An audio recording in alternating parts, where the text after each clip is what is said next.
지난 주일 예배 때 우리 교회 초대 장로님이셨던 고 김형재 장로님의 아드님이신 김광은 장로님이 주일 2부 예배 때 오셔서 함께 예배를 드리셨었습니다. 제가 우리 장로님을 처음 뵌 것이 2020년이었는데요. CTS 기독교 방송에서 이 세계 선교지를 찾아가서 그곳에 있는 선교사님들의 사역을 소개하는 프로그램이 하나 있습니다. 미라클 7000이라는 프로그램인데요.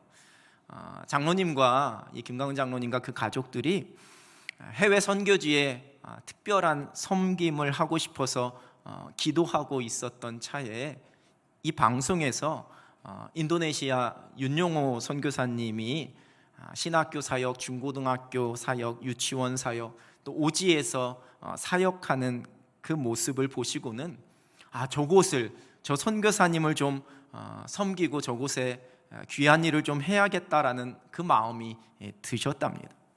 그래서 요즘 인터넷으로 찾으면 다 나오니까요. 인터넷에 인도네시아 윤용호 선교사님을 검색했더니만 그 상위 검색 내용 중에 남현교회 협동 선교사라는 게 딱 눈에 들어와서 전율을 느끼셨답니다. 아버님이 초대 장로님이셨고 또 그 장로님도 여기서 나고 자라셨는데 내가 방송을 보면서 섬기고자 했었던 그 선교사님이 남현교회와 연결돼서 같이 기도하고 있는 선교사님이라는 사실에 이 모든 것이 하나님의 인도하심이라는 고백을 하시면서 우리 송정 장로님에게 연락을 하시고 장로님 통해서 저를 이렇게 만나게 되었습니다. 저희가 2020년 1월에 우리 성도님들과 청년들, 우리 중고등학생들이 그 인도네시아 비전 트립을 갔을 때에 우리 윤 선교사님이 저에게 얼마 전에 CTS에서 와서 이런 걸 촬영해 갔다라고 얘기를 했었습니다. 그때 돌아오면 그 방송을 봐야지라고 생각하고 저도 그 방송을 우리 팀원들도 그렇고 함께 봤었고요. 근데 그 방송이 끝나고 난 다음에 이러한 일이 펼쳐질지는 전혀 예상을 못했습니다. 그래서 장로님을 만나서 제가 우리 윤영호 선교사님 제가 너무나 잘 알고 있고 정말 믿을 만한 선교사 중에 진짜 선교사라고, 우리 임광택 선교사님도 선교사 중에 진짜 선교사님이신데 우리 윤영호 선교사님도 선교사 중에 진짜 선교사님이라고 그렇게 제가 소개를 했던 기억이 납니다. 장로님이, 우리 선교사님이 거기에서 유치원, 중고등학교, 신학교 사역을 하고 있는 그 선교지에 그 자녀들과 함께 또 그 형제들과 함께 그곳에 초등학교를 세우는 그 일을 감당하시겠다라고 말씀을 하시면서 지난 2년 3개월 동안에 그 모든 가족들이, 장로님, 그 형제들, 그 자녀들이 총 2억 1천만 원이 되는 건축 헌금을 우리 교회를 경유해서 인도네시아에 보내셨습니다. 2020년에 처음 공사를 시작해서 먼저 건물 한 동을 완공을 해서 2020년 7월에 저곳에 1학년, 초등학교 1학년생들, 근데 초등학교가 없어서 유치원 딱 끝나고 나면 다른 데로 이렇게 가게 되었었는데 그 마을에 있는 초등학생들이 저 학교에 입학을 하게 되었고 그 아이들이 지금 3학년이 되었습니다. 현재는 1, 2, 3학년 아이들이 저 초등학교에서 공부를 하고 있는데 얼마 전에 이제 나머지 건물이 다 완성이 되었습니다. 그 건물들도 저렇게 아름답게 다 완성이 되었고 건물 한켠에 현판을 하나 이렇게 새겨 놓았는데 본스타르 초등학교 건물은 인도네시아 선교를 위해 남현교회 고 김형재 장로님 가정의 헌금으로 건축되었습니다라는 저 현판을 저기에다 이렇게 새겨 놓았습니다. 코로나 때문에 가보시지도 못하고 이제 곧 그 함께한 분들이 가서 같이 기도도 그곳에 함께 심겠다라고 지난주에도 오셔서 같이 그 마음을 나누어 주셨습니다. TV 프로그램 속에서 한 선교지를 보고 한 선교사님을 보게 되고 그 사역을 보면서 그 마음에 감동과 도전이 되었습니다. 근데 그 감동된 마음을 막 눌러버리면서 저기 도왔다가는 나에게 이러한 것이 내가 이런 희생을 해야지만 되는데 이것저것 계산하고 따지면서 그 마음을 눌러버리고 덮어버리는 것이 아니라 이것이 곧 하나님께서 주신 마음이라고 고백하면서 순종하면서 그 선교지를 섬길 수 있는 방법을 적극적으로 찾게 되었습니다. 그리고는 구체적으로 행한 그 아름다운 섬김과 드림을 통해서 하나님께서 이 놀라운 아름다운 일을 이루어 주셨습니다. 1차 전도여행을 마치고 난 뒤 사도 바울은 2차 전도여행을 아주 철저하고 신중하게 준비했습니다.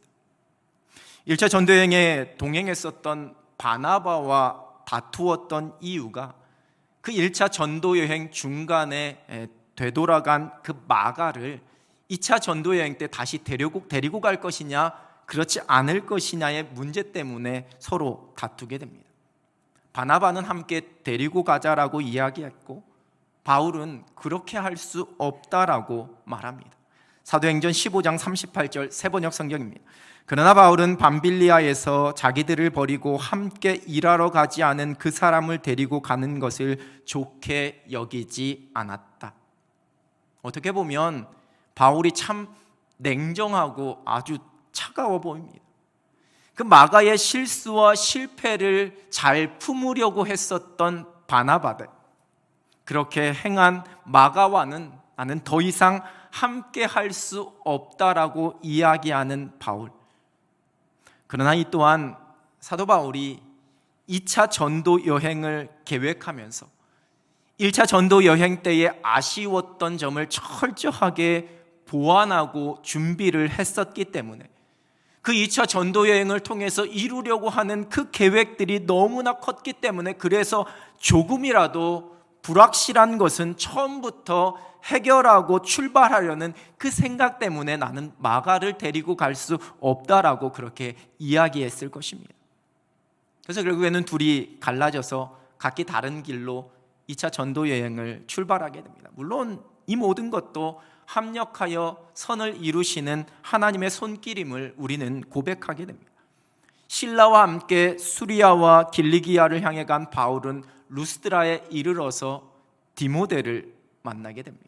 이 디모데는 당시 주변의 많은 사람들에게 칭찬을 받고 있었습니다. 그래서 사도 바울은 이 디모데를 데리고 자신의 2차 전도여행을 함께 가고자 하는 그러한 마음, 그러한 계획을 갖게 됩니다. 이 디모데의 어머니는 유대인이었지만 그 아버지가 헬라인이었습니다. 그래서 디모데는 어려서 할례를 받지 않았습니다. 그래서 사도 바울은 그 디모데를 데리고 그 전도여행을 출발하기 전에 디모데로 하여금 할례를 받게 합니다.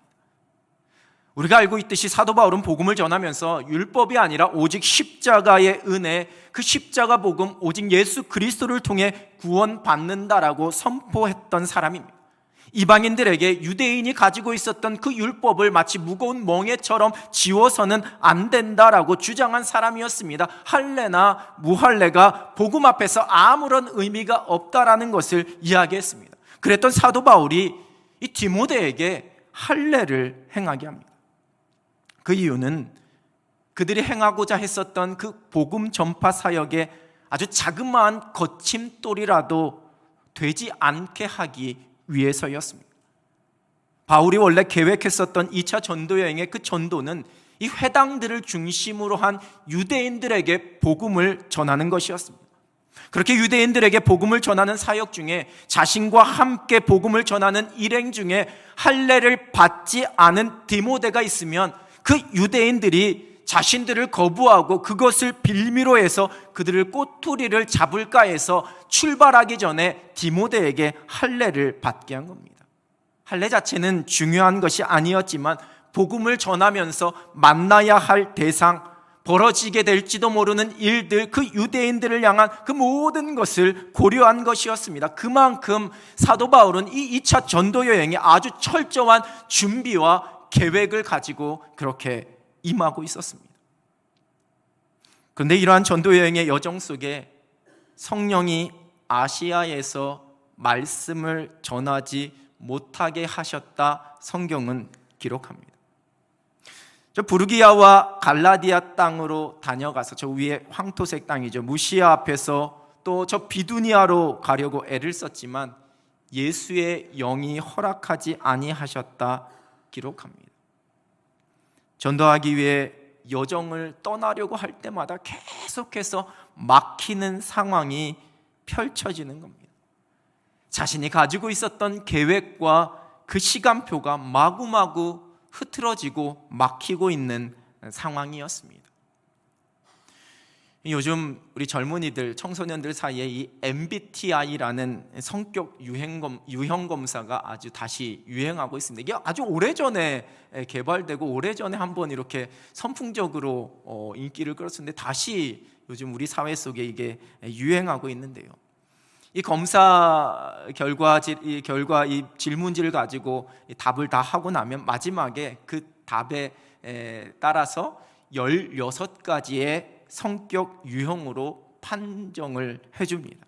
근데 이 16가지의 성격 유형이 그 성격의 그 유형에 따라서 막 생각하는 사고 방식이나 행동하는 행동 방식이나 모든 일들을 바라보는 어떤 그 관점들이 아주 다르다라고 그렇게 말합니다. 이 성경에 비춰진 사도 바울의 이 모습을 통해서 분석해 보면 사도 바울은 이 16가지의 성격 유형 중에 ENTJ라고 하는 성격 유형에 속한다, 그렇게들 말합니다. 혹자는 ESTJ라고 이야기도 하는데요. 여러분, 이 ENTJ라는 성격 유형은 대담한 통솔자 지도자형입니다. 장기적인 안목과 빠르고 정확한 판단력을 가지고 있고, 그리고 그 계획을 아주 단계적으로 수행하는 능력을 가지고 있어서 지도자로서 적합한 성격이다라고 그렇게 평가합니다. 또한 이러한 유형의 사람은 완벽주의적인 성격을 가지고 있어서 누군가에게 빈틈을 보여주지 않고 자신의 발전을 위해 계속해서 노력하는 유형으로 그렇게 이야기합니다. 그리고 계획이 아주 중요합니다. 계획과 그 계획대로의 실행을 중요시하고 1차 계획이 어그러지게 될 때를 대비해서 2차 계획까지 세워놓는 아주 철두철미한, 때로는 결단력과 통솔력을 가지고 있는 그러한 사람이 이러한 성격 유형의 사람이다라고 말합니다. 어떻게 보니까 이 사도 바울의, 성경에서 보는 사도 바울의 모습과 이렇게 오버랩이 되지 않으십니까? 그렇듯 철저한 계획과 준비로 전도 여행을 펼치고 있었던 사도 바울에게 그 길이 막히는 상황이 펼쳐지게 됩니다. 얼마나 조바심이 나고 안절부절했겠습니까? 그러나 바울에게는 그 모든 상황 속에서 자신의 성격과 자신의 기질조차도 다 넘어설 수 있는 비밀이 있었습니다. 왜냐하면 사도 바울은 성령에 붙들림 받은 사람이었기 때문입니다. 그리고 그 은혜로 그 모든 생각과 자신의 계획을 내려놓을 수 있었습니다. 그 모든 것이 성령께서 막으시는 것임을, 예수의 영이 허락하지 않으시는 것임을 깨닫고 고백하게 되었을 때에 바울은 겸손히 이제부터 펼쳐질 하나님의 뜻과 하나님의 인도하심을 구하고 있었을 것입니다. 그리고 그때의 환상 중에 마게도냐 사람을 보게 됩니다. 저 지도의 노란색 지역에 있는, 지금의 그리스가 있는 지역이 마게도냐 지역입니다. 사도행전 16장 9절입니다. 밤에 환상이 바울에게 보이니 마게도냐 사람 하나가 서서 그에게 청하여 이르되 마게도냐로 건너와서 우리를 도우라 하거늘. 그리고 이 환상에 대한 바울의 해석과 고백을 10절은 이렇게 기록합니다. 바울이 그 환상을 보았을 때에 우리가 곧 마게도냐로 떠나기를 힘쓰니 이는 하나님이 저 사람들에게 복음을 전하라고 우리를 부르신 줄로 인정함이로라. 여러분, 세번역 성경은 10절 하반절을 이렇게 번역합니다. 하나님께서 우리를 부르신 것이라고 확신하였기 때문이다. 그 모든 상황 앞에서 사도 바울의 고백입니다. 하나님께서 우리를 부르신 것이라고 확신하였기 때문이다. 하나님이 저 사람들에게 복음을 전하라고 우리를 부르신 줄로 인정함이로라. 그리고 그 부르심에 순종합니다. 드로아에서 배를 타고 마게도냐의 첫 성인 빌립보에 이르게 됩니다. 그리고 빌립보에서 시작해서 데살로니가로, 베레아로, 아덴으로, 고린도로 거쳐가면서 그곳에 복음을 전하고 그곳에 교회를 세우게 됩니다. 바울이 처음에 2차 전도 여행을 출발하기 전에 그의 계획, 그의 생각에 아예 없었던 그러한 지역, 그러한 도시였습니다. 그러나 성령의 인도하심 속에 하나님의 부르심 가운데 순종했던 그 바울을 통해 그곳에 교회가 세워지게 되고 많은 생명의 열매가 맺혀지게 되었습니다. 지난해 가을쯤이었습니다. 사도행전 세상 속의 그리스도인이란 주제로 설교를 했었습니다. 설교 사도행전 쭉 가다가 중간에 멈췄었는데 올 가을에 다시 이어서 말씀을 나누려고 하는데요. 그때 네 번째로 나누었던 말씀이 사도행전 3장 1절에서 10절을 본문으로 누리고 나누며 살아갑니다 라는 말씀이었습니다. 전혀 처음 듣는 것처럼 저를 바라보셔도 괜찮습니다. 기억이 안 나셔도 괜찮습니다. 날마다 기도하기 위해 성전으로 올라가는 베드로와 요한의 그 발걸음이 날마다 은혜를 구하면서 하늘의 은혜를 누리는 삶이었음을 함께 나누었습니다. 그러나 어느 날 하루는 베드로와 요한이 기도하러 가는 길에 걷지 못하며 그 성전 미문 앞에서 구걸하는 사람을 만나게 되었고 그를 주목하였습니다. 그와 눈이 마주친 겁니다. 그때 제가 이렇게 말씀을 나누었습니다. 하나님의 은혜로 충만한 사람들은 돌아볼 수 있는 여유를 갖게 됩니다. 그 충만한 은혜를 나눌 수 있는 사람들을 찾습니다. 그리고 주목하여 그들을 바라봅니다. 은혜가 필요한 곳을 주목하여 바라보는 것입니다. 그러면서 이 천수답의 물꼬를 예를 들어서 말씀드렸습니다. 윗논에서 물꼬를 터져야 아랫논으로 그 물이 흘러가 농사를 지을 수 있다라고 예를 들어 말씀드렸습니다. 하나님께서 우리를 이 세상 속에 그리스도인으로 살아가게 하신 이유입니다. 거룩한 은혜의 물꼬를 터주는 자들로 살아가는 것입니다. 생명의 강이 흘러가는 물꼬가 되어야 합니다. 그것이 우리에게 주어진 사명입니다. 오직 하늘의 은혜가 내 속에서 넘쳐나는 충만한 사람만이 은혜가 필요한 곳을 돌아볼 수 있습니다. 그리고 은혜의 물꼬를 터주는 사명을 감당할 수 있습니다. 어디 유명한 교회 담임 목사의 설교가 아니라 제 설교를 제가 인용하는 이런 날이 오게 될 줄은 몰랐습니다.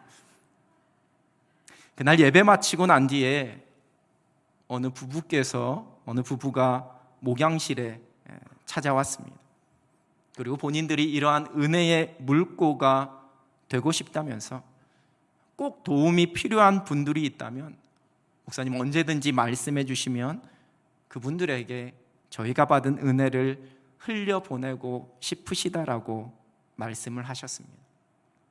그리고 몇 달 후에 우리 교인 중 어려운 어느 분이 갑자기 쓰러지셔서 수술을 받게 되었고 그 수술 마치고 이후에는 이제 재활치료도 해야지 되는 상황 속에서 만만치 않은 병원비로 곤란해하고 있을 때에 제가 저에게 이야기를 했었던 그 부부가 생각이 났고 그분들에게 연락을 드렸습니다. 그리고 그분들이 기꺼이 그 적지 않은 병원비를 전체 다 섬겨 주셨습니다.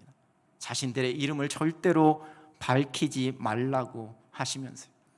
또 제가 이렇게 말씀드리면 과연 누구일까가 궁금해서 추적하기 시작할 텐데 핵심은 그 사람이 누구이냐의 퀴즈가 아니라 하나님께서 그 말씀을 내게 주신 말씀이다라고 그 마음에 성령께서 주시는 그 도전과 감동이 예배 가운데 있었고 그 부르심에 순종함으로 그 자신의 것을 기쁨으로 내어드린 겁니다. 나누어 준 겁니다.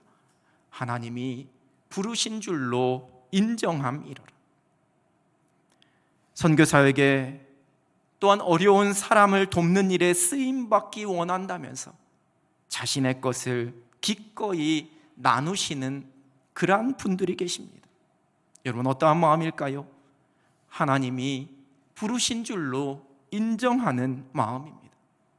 오늘 선교 사역을 나눠주신 우리 임광택 선교사님, 오늘 김경민 선교사님도 같이 예배드리고 계신데, 이 귀한 선교사님들을 비롯한 세계 열방 곳곳에 파송된 수많은 선교사님들, 여러분 어떠한 마음으로 헌신하며 어떠한 마음으로 처음 그 낯선 땅에 발을 디뎠을까요? 하나님이 부르신 줄로 인정했기 때문입니다. 물질만일까요? 그렇지 않습니다. 이렇게 선교사로 나가는 것만일까요? 그렇지 않습니다. 저처럼 목회자나 사역자로 부름받는 것만 의미할까요? 절대로 그렇지 않습니다. 이것은 우리 모두를 향한 하나님의 부르심입니다. 하나님께서는 복음 안에 먼저 된 우리 믿음의 사람들에게 바울이 보았던 그 마게도냐 사람처럼 우리를 도와달라라는 누군가의 음성을 우리의 귓가에 들려주십니다. 그리고 그곳으로 우리를 보내시기 위해 우리를 부르십니다. 누가복음 10장의 선한 사마리안 비유의 말씀을 우린 잘 알고 있습니다. 여러분, 이 비유의 말씀의 핵심은 마지막으로 예수님께서 제자들에게 물으신 그 질문입니다. 누가복음 10장 36절입니다. 네 생각에는 이 세 사람 중에 누가 강도 만난 자의 이웃이 되겠느냐?